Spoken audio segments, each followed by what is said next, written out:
Alors aujourd'hui, j'aimerais voir avec vous une thématique qui pourrait pas mal vous aider dans votre business, à savoir voir ensemble les facteurs de réussite qui pourront vous aider dans votre transformation digitale. Euh, on va s'arrêter à la France, hein. Donc, je vais vous donner déjà quelques chiffres. Il faut savoir qu'aujourd'hui, 80% des Français de plus de 12 ans utilisent Internet. Donc, déjà, ça fait pas mal, ça fait pas mal de monde, ça fait plusieurs millions de personnes même. Et donc, il faut savoir aussi que la France est pas mal à la traîne sur son PIB digital. On calcule d'abord le PIB des entreprises, mais il faut savoir que depuis quelques années, on calcule aussi le PIB digital. Et il faut savoir que la France est à la traîne là-dessus. Donc, le PIB digital de la France s'élève à 5,5%. Et donc, il est une fois et demie inférieur au PIB digital des pays voisins. Par exemple, au Royaume-Uni, il s'élève à 9,2%, en Chine 8%, en Chine non, 10% au Royaume-Uni, 9,2% en Chine et 10,1% en Corée du Sud. Donc ça fait quand même un gap assez important. Et bon, les États-Unis dominent bien évidemment ils plafonnent à 18% du PIB. Voilà. Donc, il faut savoir que les performances des entreprises aujourd'hui sont directement associées à leur transformation digitale. Voilà. Donc une entreprise qui a bien assuré sa transformation digitale est 3 fois plus rentable que ses homologues moins digitalisés, pas digitalisés du tout. Ce qui fait qu'elles peuvent multiplier leur croissance par 4,5 par rapport aux concurrents. Alors, ce qu'on pourrait alors, je vais encore vous donner des chiffres qui me mettent l'eau à la bouche quand même. Il faut savoir que d'ici les prochaines années, d'ici 2025, on prévoit une augmentation du PIB qui oscillera entre 245 et 390 milliards d'euros si, sur la richesse nationale en France, hein, je parle de la France, si on arrive à mieux assurer la transformation digitale des entreprises. Donc, c'est pas rien. Donc, la question qu'on va se poser, c'est comment libérer en fait le potentiel digital des entreprises.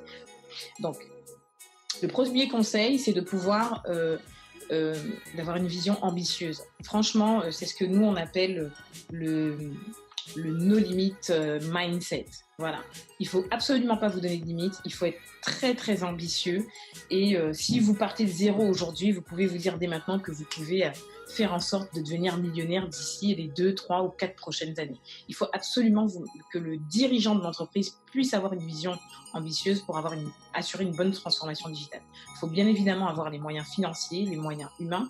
Tout dépend à quel stade vous en êtes dans votre entrepreneuriat. Si vous avez des salariés, à ce moment-là, il faudra embaucher des talents qui pourront assurer cette transformation digitale avec vous et surtout voir comment avec votre banquier, trouver du financement justement pour cette transformation digitale. Si vous partez de zéro, le conseil que je vais vous donner, on le verra dans les points suivants, c'est de vous former. D'accord ? Ensuite, deuxième conseil, restez customer centric. Franchement, le meilleur moyen d'assurer une transformation digitale, c'est de savoir ce que veut le client. Un exemple, vous savez que vous livrez des frigos, vous êtes dans la supply chain, vous voulez livrer des frigos. Vous savez que pour un particulier, ça peut prendre juste quelques heures. Par contre, pour livrer ces mêmes frigos à une entreprise, parce que justement, le volume sera différent, là, ça pourrait vous prendre plusieurs jours. D'accord ? Donc, le client, qu'est-ce qu'il veut ? C'est que ça aille plus vite, forcément.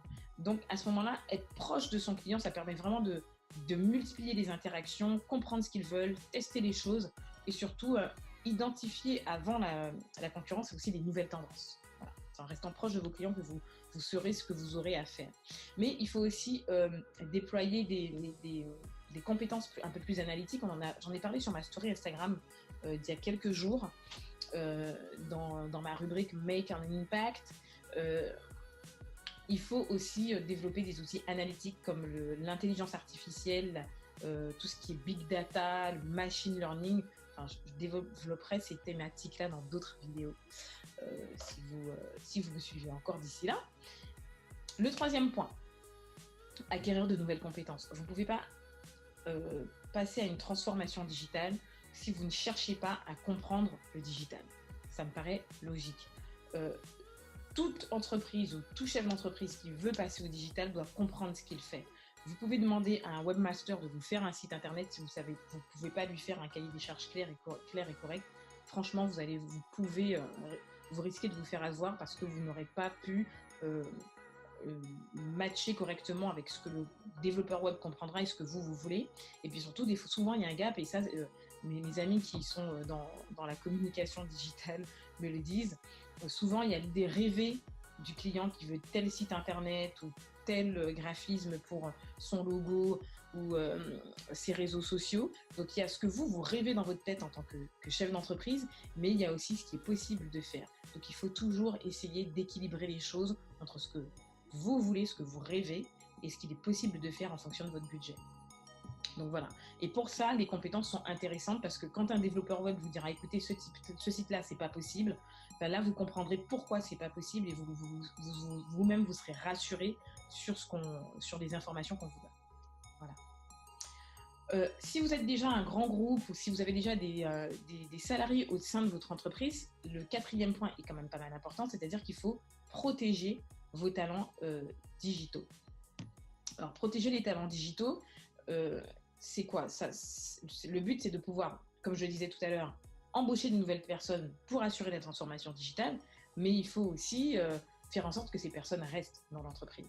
Donc aujourd'hui, on a de nouvelles notions qui apparaissent, notamment le marketing RH, qui sert à attirer de nouveaux talents, mais aussi mettre en place de nouveaux process dans l'embauche qui permettront justement de garder ces talents. Donc, il faut aussi faire preuve d'humilité quand on embauche ces nouveaux talents. Si vous n'avez rien, vous embauchez un data scientist, par exemple, et que vous y comprenez rien, soyez humble et faites-lui comprendre qu'il est là aussi pour faire en sorte de faire un peu de pédagogie sur sa notion, mais ne le cantonnez pas à l'architecture et au nettoyage de données.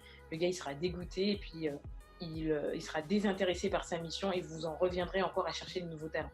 Il faut faire attention aussi à la psychologie des personnes que vous embauchez et surtout comprendre aussi leurs besoins. Donc, on est dans la même démarche pour le client, mais aussi pour les nouveaux talents.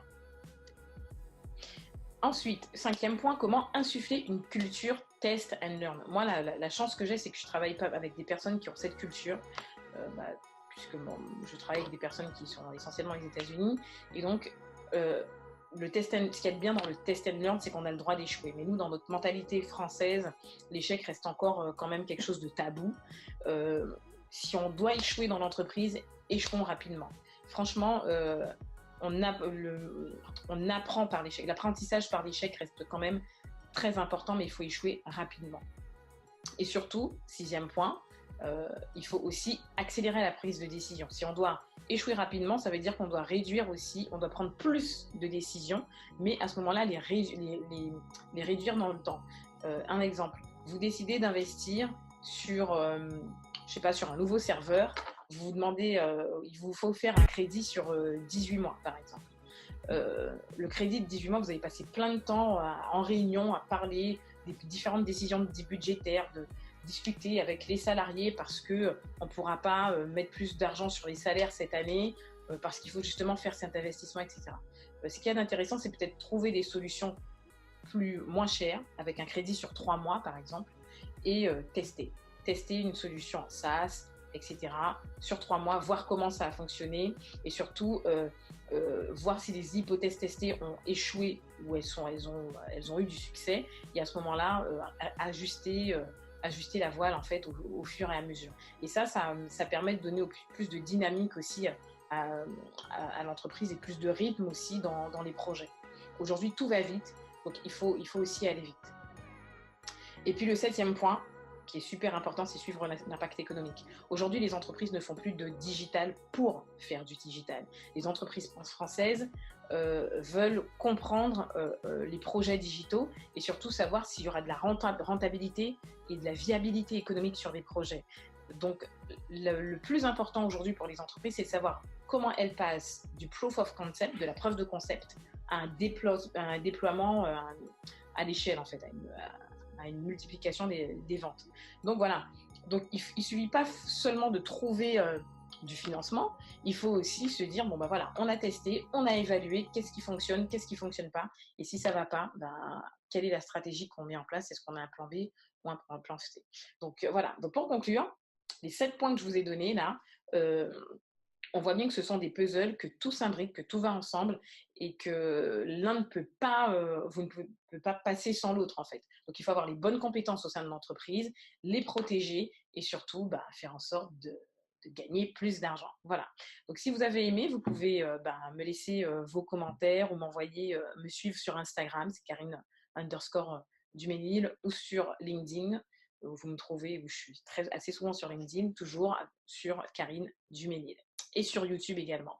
Voilà, à très bientôt. Bye bye.